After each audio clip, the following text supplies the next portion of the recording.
Hello and happy Monday. My name is KJ Foster. Welcome to Fostering Resilience, where I bring you everything you ever wanted to know about addiction recovery. In today's video, I'm sharing with you information about Step 8 and Step 9 from the 12-step program Alcoholics Anonymous.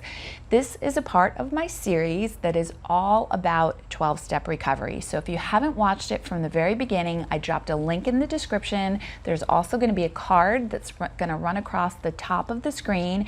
If you click on that, that will take you over to my channel and you can watch it from the very beginning. And if you've been watching it from the very beginning, welcome back.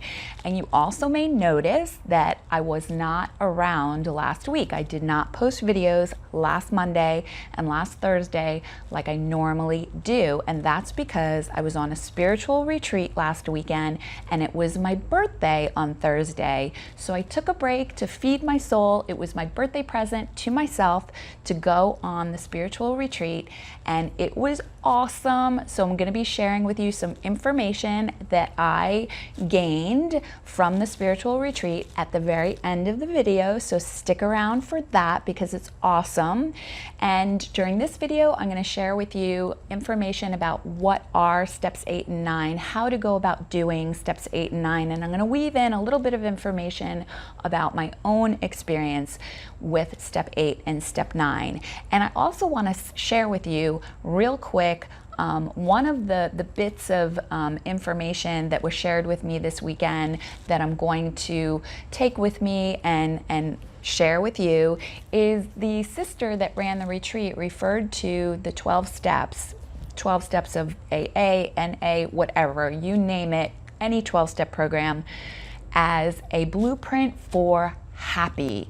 And that is exactly what it is. The 12 steps are a blueprint for happy. And you may have heard of them as a blueprint for living. They're commonly referred to as that. But they truly are a blueprint for happy, a way in which we can all live happy and healthy lives, whether you're somebody struggling with addiction or not. They're just really, really valuable steps. So I hope that you will share this information with anybody else who may benefit, and stick around for the end of the video for that added information from the retreat. But we're going to go ahead and get started right now.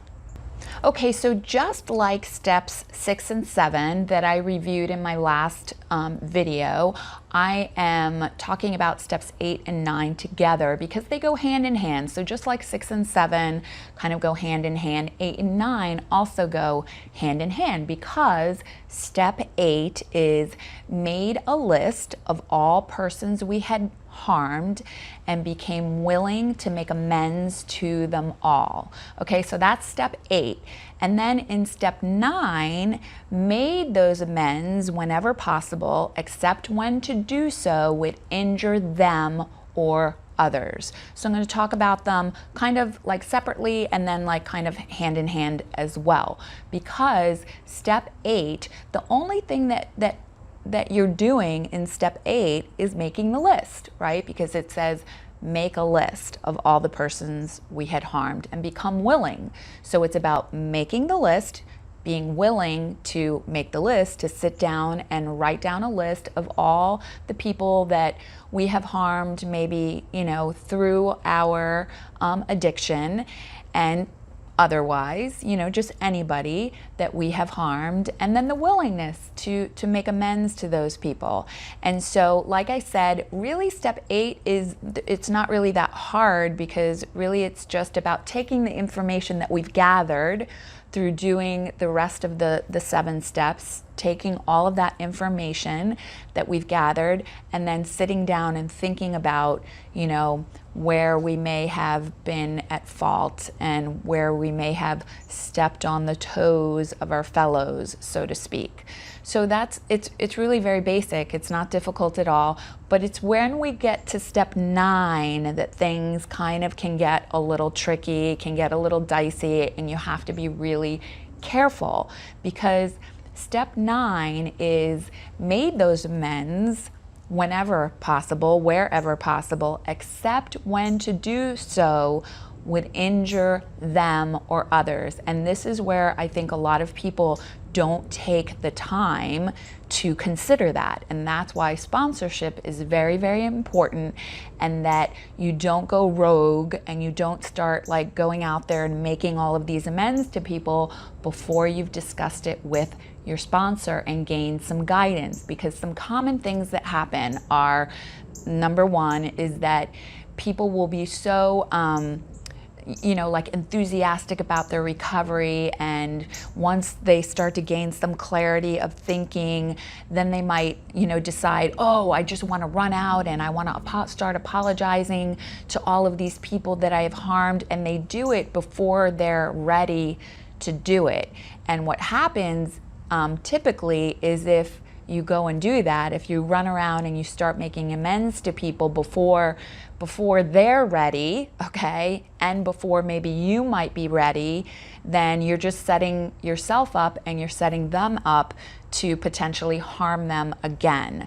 So it's really not, and this is my opinion, okay, all of this is my opinion. It's my opinion that you just need to like take it slow and be careful. So just back to step 8 for a moment. When you're writing out those names, I was told to take the names and put them in 3 columns. So column 1 would be the names of the people that I'm willing to make amends to, like right now, right away, as quickly as possible.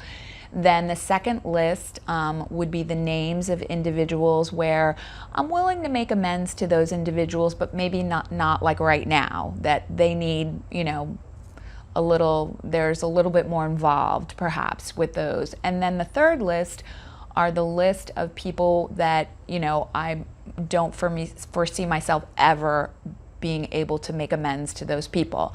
And they're just, they're put in those columns for a reason, in order to discuss those with your sponsor and where you stand and what they're all about.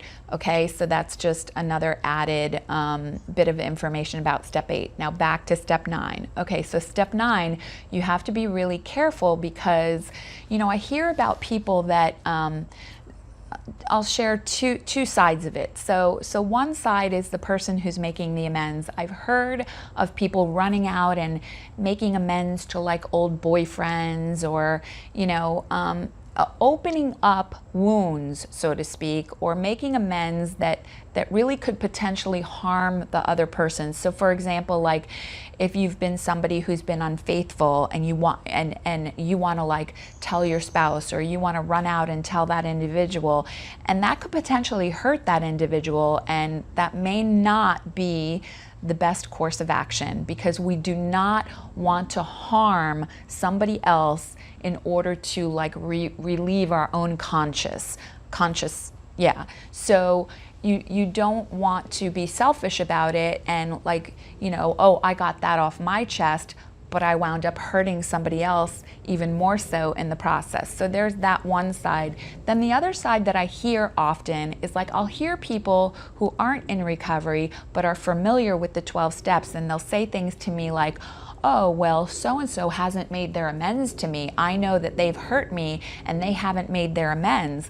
And there may be a good reason why that person has not made an amends, to that individual. And it could be, and this is where maybe it might be a little controversial, maybe people may not agree with me, but in the step where it says, unless to do so would injure them or others, I put myself in the category of others. So if I'm going to potentially harm myself, emotionally, physically, mentally, or whatever, by going and making an amends to somebody, then that's not something that I necessarily want to do. Because using an example without being specific, but there was a relationship that I had where I definitely, through doing the steps, have realized my part in that relationship, where I was selfish, self-centered, and where I had caused harm. Yet the relationship was so dysfunctional that if I were to go back and make an amends, it would put me in harm's way in order to do that. So when you have those types of circumstances where it would hurt yourself or it would hurt somebody else to make the amends, then you do it some other way. It doesn't have to be, going and confronting the situation with the person. It can be, I look at it as you do something that puts something positive back into the universe relative to that relationship. So in this particular relationship, I've done other things that have put things into the universe that are positive relative to that whole situation.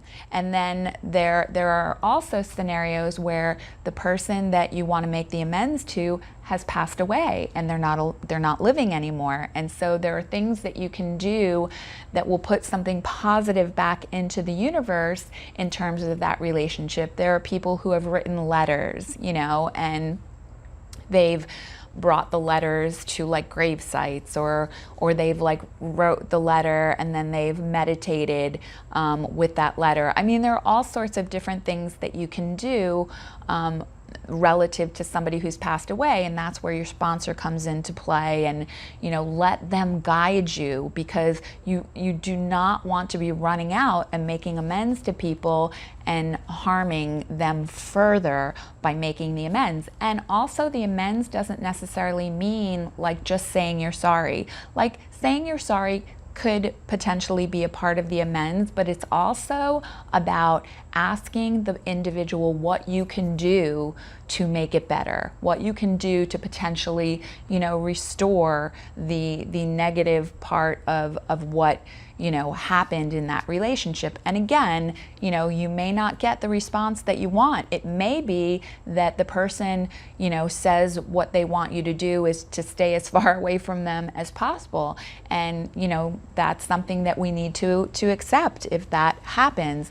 And also, this is not something that you do like it all at once, because when I did my amends, it was over a period of time. There were ones that I did right away that I was prepared to do, but I think that it's important to recognize that you yourself need to be emotionally stable. And like I said, there are some amends that maybe you're not emotionally ready to deal with yet, and that was definitely the case for me. I had a lot of work to do when it came to becoming emotionally sober and becoming ready and willing and able to actually make certain amends. There were amends that I didn't make until I was 4 years sober.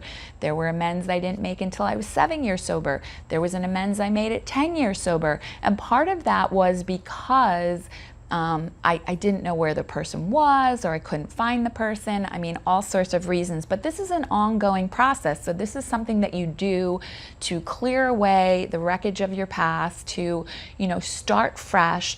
And then it's something that you continue to do, like as things come up. You want to, if you know that you've said something or you've done something that you shouldn't have and you've hurt someone, being able to make that amends very quickly and hopefully restore that relationship, is doing it very quickly in the moment. So hopefully that it has been beneficial regarding step 8 and step 9, and that's based upon my own personal experience. Again, it's opinion, so there are a lot of other opinions out there. This is just my own, and I hope you found something in it that is maybe helpful for you. And stick around, because I have some more information about that spiritual retreat and some of the information that you also might find helpful.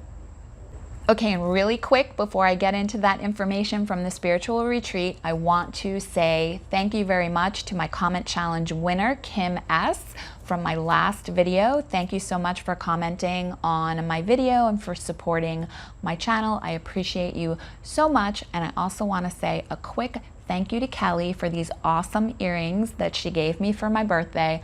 I love them so much.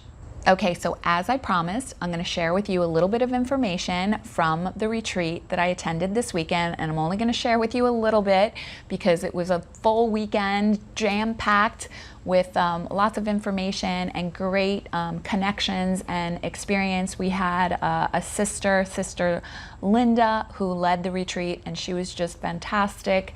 And one of the things that she shared with us, which I found so super valuable, is she shared about, she actually has a brother who is a priest, and he does missionary work, I think in Guatemala, she said. And one of his many, missionary trips to Guatemala, on his first missionary trip to Guatemala, he shared with her that he found it so interesting that when he met with the people there who would travel for miles and miles and miles to attend church services, that the way that they greet each other is they don't say, hi, how are you? They say, hi, how is your heart today? They ask each other, how is your heart today? And I think that that is just so beautiful, and just want you to think about that. Like, how is your heart today? How is your heart doing?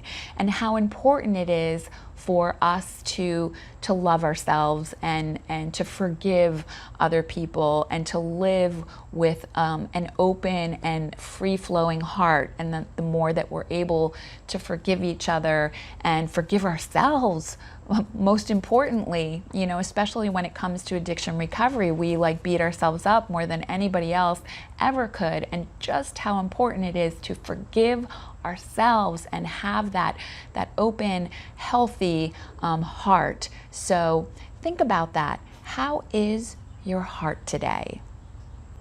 And that's it for today's video, except I do have one very important announcement, and that is that I will now be posting videos only once a week. Oh, I'm sorry. I'm working on a very special project, which is going to last over the next several months. And so my schedule will not allow me to post twice a week. So I'm going to have to limit it. I'm hoping to go back to twice a week after the next couple of months, but starting next week, starting this week, it's only going to be once a week, and I'm going to be going back and forth between my 12-step series and my series on post-acute withdrawal. So next week, I'll be talking about post-acute withdrawals. So please join me next week. And if you've liked this video, please give me a thumbs up. And if you haven't subscribed to my channel yet, please click the red subscribe now button. And when the bell pops up, if you click on the bell, you will be alerted to all of my new videos, which are now going to be every Monday. So again, join me back here next Monday to learn more about post-acute withdrawals. In the meantime, I wish you a very beautiful and a blessed day. Namaste.